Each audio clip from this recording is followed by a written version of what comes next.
just love it when you find 100 rupees in your coat or jeans pocket that you didn't know was there? Well, what if you managed to get a windfall of 5,000 rupees? What would you do with that money?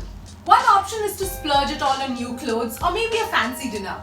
But there are other options through which you can make that money work for you.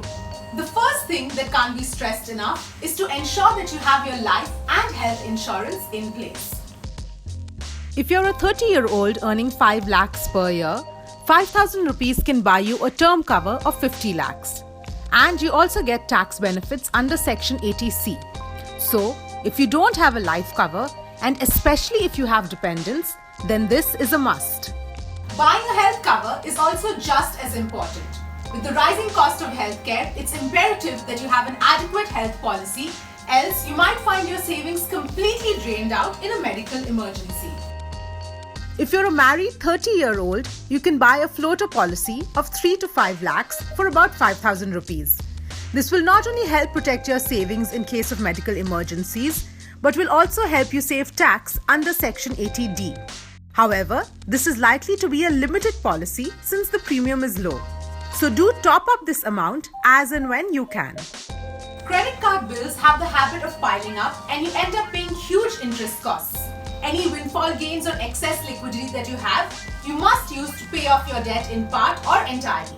This will significantly reduce your monthly outflows given the amount that you'll end up saving on interest costs. Equity mutual funds is another great investment option, but ensure that you remain invested for at least 3 to 5 years. In fact, if you manage to invest 5,000 rupees every month into an equity fund via SIP, in a span of 5 years, at a modest return of 12% per annum, you'll end up with 4.1 lakhs. And in 8 years, that figure jumps to 8.1 lakhs.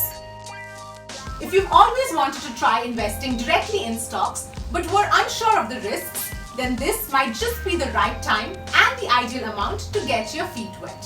You could either start by investing in blue chip stocks, or you could bet on a stock that you think will perform well.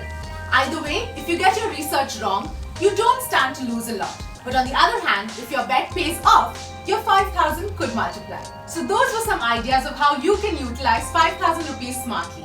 Even though it may seem like a small amount, 5,000 rupees can go a long way in helping you with your overall finances. If you like this video, do comment and share. Thank you for watching.